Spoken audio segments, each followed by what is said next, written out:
دنیا کے اوپر آنے کے اگر ہم مقصد کو نہیں سمجھے تو پھر زندگی برباد کر. وہ آئے اور آ کے چلے گئے. یہ کھانے پینے سونے جاگنے کے لیے تو چڑیا بھی کوا بھی اور باقی جانور بھی جی رہے ہیں.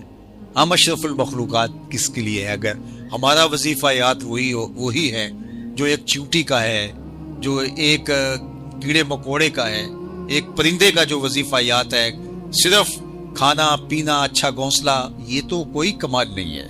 حضرت شیخ شاہ نقشبند بخاری نے کہا تھا کہ ہم کسی اور کام کے لیے آئے ہیں. ہماری زندگی کا کچھ مقصد ہے جس مقصد کے لیے ہم تخلیق کیے گئے ہیں. ہم باقی تمام مخلوق جو کہ ہزاروں کی تعداد میں مخلوقات ہیں وہ زیرو ہیں، ان کے اندر ہمارے سے طاقت زیادہ ہے. شیر میں طاقت ہم سے زیادہ ہے، ہاتھی کی جسامت ہم سے زیادہ ہے، گھوڑے کے اندر قوت ہم سے زیادہ ہے، عقاب کی نگاہوں میں جو ہے وہ زور ہم سے زیادہ ہے، کسی کے پنجوں میں طاقت زیادہ ہے. تو آپ دیکھ لیں جتنے بھی پھیلے ہوئے جانور ہیں، کسی کی رفتار بھی ہم سے زیادہ ہے، لیکن اس کے باوجود یہ اتنی خوبیوں کے باوجود وہ مقصود نہیں ہے کائنات کا. مقصود کائنات کا حضرت انسان ہے. اور اگر اس کا وظیفہ بھی وہی ہو جو ان کا وظیفہ ہو تو کتنی عجیب بات ہے. ایک شخص کو وزیر اعظم بنا دیا جائے اور وہ صبح جو ہے وہ دابڑا اٹھا کر وہ بھی مزدوروں کی طرح جا رہا ہو تو اسے کہا جائے گا کہ یار تجھے پتہ نہیں کہ تیری ذمہ داریاں کیا ہے. تیری ذمہ داریاں ملک کے نظم و نسق کو چلانا ہے، اور تو جو ہے وہ دابڑا اٹھا کر کے تیسی کانڈی پکڑ کے تو کہہ رہا ہے کہ نہیں میں مکان بنانے جا رہا ہوں، تو پھر تجھے پتہ ہی نہیں، اپنے منصب سے آگاہی نہیں ہے. تو اس کو اللہ تعالیٰ نے اشرف المخلوقات نائب الہی خلیفۃ اللہ فی الارض بنایا تھا. اور اس کا یہ سمجھتا ہے کہ میں نے روٹی کمانی ہے، اور میں نے جو ہے وہ اچھا گھر بنانا ہے، میں نے اچھے کپڑے بنانے ہیں، یہ اللہ دے گا، اس کا اللہ کا وعدہ ہے اور اللہ کے وعدے سچے ہیں. اور اس کے لیے اس کو کچھ محنت کچھ وقت دینا جو ہے وہ ضروری ہے. لیکن جو اس کا مقصد حیات ہے وہ نائب الہی ہے، تو پھر تخلقوا باخلاق اللہ، تو وہ پھر صفتیں اس کے اندر پیدا کرنا ہوں گی. جس کا نائب ہے اس کی صفات کا پھر اسے عکس بننا پڑے گا، عکس جمال کبریا اس کو بننا پڑے گا. کیوں؟ اس لیے کہ یہ نائب الہی ہے، پھر اس کی صفات کا عکس اس کے وجود سے دکھائی دے. اور وہ پیدا کرنے کے لیے وہ کہے میں کیسے پیدا کروں؟ اللہ نے وہ نظام دیا ہے اور قرآن مجید عطا کیا ہے.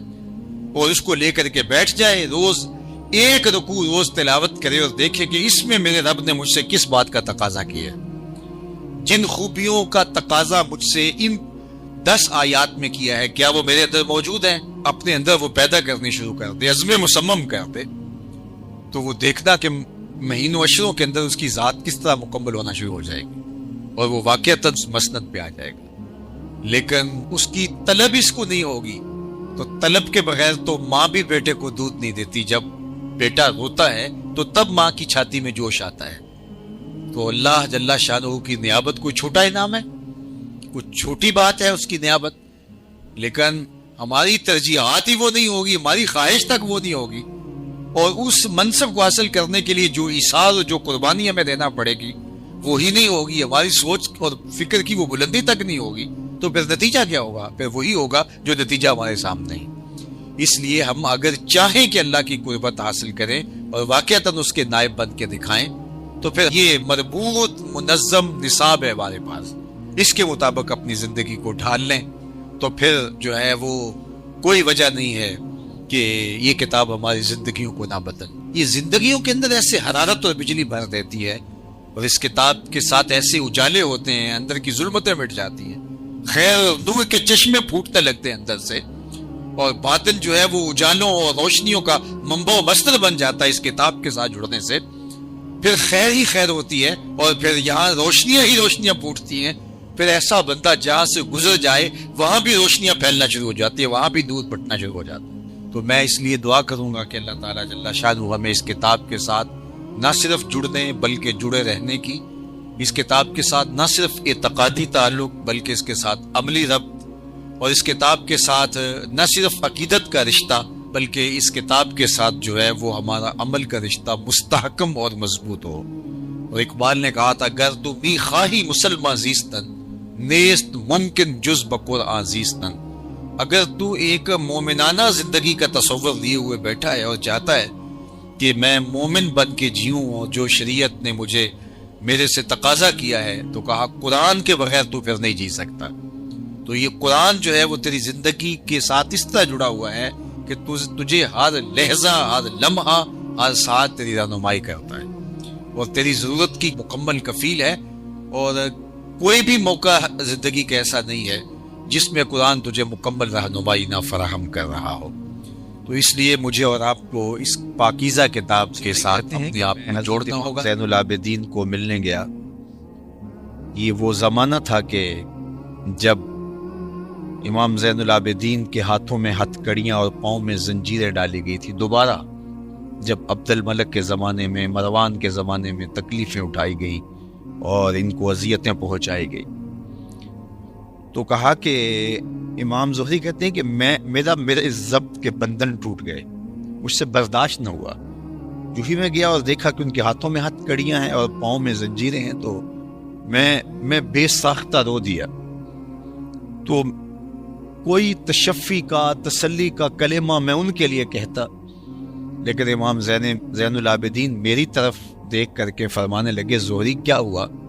میں نے کہا حضرت آپ نے کربلا میں تھوڑے دکھ دیکھے تھے، یہ کچھ رہ گیا تھا کہ آپ کو اب بھی زنجیروں میں جکڑ دیا جا رہا ہے؟ تو فرمایا یہ زیادہ دیر نہیں رہیں گی، اور دوسرا فرمایا ہم اللہ کی تقدیر پہ راضی ہیں، اگر میں چاہوں تو یہ زنجیریں ٹوٹ جائیں، اور آپ نے جھٹکا دیا تو وہ زنجیریں ٹوٹ گئیں، ہم اس کی تقدیر پہ راضی ہیں۔ یہ چاہتے تھے کہ لوگوں کا اہل بیت کے ساتھ جو محبت کا رشتہ ہے وہ کمزور ہو جائے، لیکن کیسے ہو سکتے؟ یہ حضور کا خون ہے، اس کے ساتھ محبت کا ربط کیسے ٹوٹ سکتا ہے، کیسے ختم ہو سکتا ہے؟ شاہی جلالت کے باوجود لوگ ان کی پرواہ نہیں کرتے تھے، اور اہل بیت کے لیے لوگوں کی آنکھیں فرشیرہ ہوتی۔ حشام بن عبد الملک بنو امیہ کا بڑا تگڑا حکمران گزرا ہے، یہ حج کرنے کے لیے آیا۔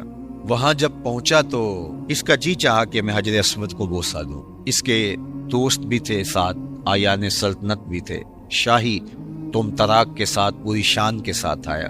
شہزادہ تھا تو اس کا انداز بھی اس طرح کا تھا، لیکن رش اتنا تھا، وہاں کون دیکھتا ہے کہ میرے پیچھے کون ہے، شہزادہ ہے، کسی نے راستہ نہ دیا۔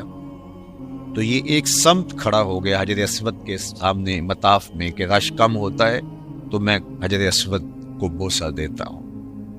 اتنے میں طواف کرتے کرتے امام زین العابدین بھی حجر اسود کے مقابل آئے، اور جو ہی وہ حجر اسود کے مقابل آئے تو ان کی رفتار تھوڑی سی مدھم پڑی، اس خیال کہ میں حجر اسود کو بوسہ دوں، تو لوگوں نے راستہ چھوڑ دیا۔ امام زین العابدین آگے بڑھے اور کہا اور حجر اسود کو بوسہ دیا۔ اب اس کو بڑا عجیب لگا اور بڑا حسد کی آگ میں جل گیا کہ میرے لیے کسی نے راستہ نہیں چھوڑا، میں بادشاہ کا شہزادہ ہوں، ولی عہد ہوں، اور اس کے لیے لوگوں نے راستے چھوڑ دیے۔ تو وہ از راہ تحقیر اپنے درباری شاعر فرزدق سے یہ حشام کے ساتھ تھا، تو امام زین العابدین نے جو ہی کعبۃ اللہ کے قریب جا کے حجر اسود کو چوما اور لوگوں نے راستہ چھوڑا، تکریم دی، تو اس نے چل بھن کر کے ابو فراز سے کہا یہ کون ہے؟ حالانکہ یہ جانتا تھا یہ امام زین العابدین ہے، لیکن بعض کا تجاہل عارفانہ کر کے کسی کی اہمیت گھٹائی جاتی ہے کہ یہ کون ہے۔ تو اس نے کہا یہ کون ہے؟ تو اس کا مطلب یہی تھا کہ یہ مذمت میں کچھ کہے گا اور میرے دل کو تسکین ہو جائے گی جو زخم پہنچا ہے۔ لیکن فرزدق نے اس جرأت کا مظاہرہ کیا اور اس نے کہا کہ تو نہیں جانتا یہ کون ہے؟ اس کو تو بطحا کے سنگریزے بھی جان، یہ فاطمہ کا فرزند ہے، یہ حسین کا نور نظر ہے، اس کو تو فرش والے بھی جانتے ہیں، حشام سن، اس کو تو عرش والے بھی جانتے ہیں، اس کو تو آسمان والے بھی جانتے ہیں۔ اور پھر کہا تیرا من ہوا کہنا اس معرفہ کو نکرہ نہیں کر دے گا، تیرا تجاہل عارفانہ یہ کون ہے؟ تو کہا تیرا یہ کہنا اس معرفہ کو نکرہ نہیں کر دے گا، یہ کل بھی معرفہ تھا، یہ آج بھی معرفہ۔ اور وہاں کھڑے کھڑے امام زین العابدین کی شان میں ایک لمبا قصیدہ لکھ دیا۔ اسے غصہ آیا کہ میں کیا اس سے پوچھنا چاہ رہا تھا اور یہ شاعر اس کو سمجھنا چاہیے تھا، اور یہ الٹا ان کی شان میں لکھ رہا ہے، تو اس نے قید کروا دیا۔ تو امام زین العابدین کو پتہ چلا تو انہوں نے اشرفیوں کی کچھ تھیلیاں ہدیہ کے طور پہ بھیجی۔ فرزدق نے اس کو شکریہ کے ساتھ واپس کیا اور کہا کہ حضرت میں نے یہ قصیدہ ان اشرفیوں کے لیے نہیں، آپ کے نانا کی شفاعت اللہ اکبر. آپ نے فرمایا کہ ہم جس کو دے دے واپس نہیں لیتے. تو یہ تھی پذیرائی، اور اس پذیرائی کو ختم کرنے کے لیے کوشش ہوتی رہی. لیکن یہ عزت اہل بیت کرام کو جو دی گئی ہے، یہ حضور کی نسبت سے دی گئی ہے. یہ فرزند ہیں، خون ہیں رسول صلی اللہ علیہ وآلہ وسلم. رسول اللہ صلی اللہ علیہ وسلم نے آخری حج کے موقع پر مخاطب کر کے اپنی امت سے کہا، اذکرکم اللہ فی اہل بیتی، میں اپنے اہل بیت کے بارے میں تمہیں اللہ سے ڈراتا ہوں، تذکیر کرتا ہوں، نصیحت کرتا ہوں کہ میرے اہل بیت کے معاملے کے اندر تم کوتاہی کا ارتکاب نہ کرنا.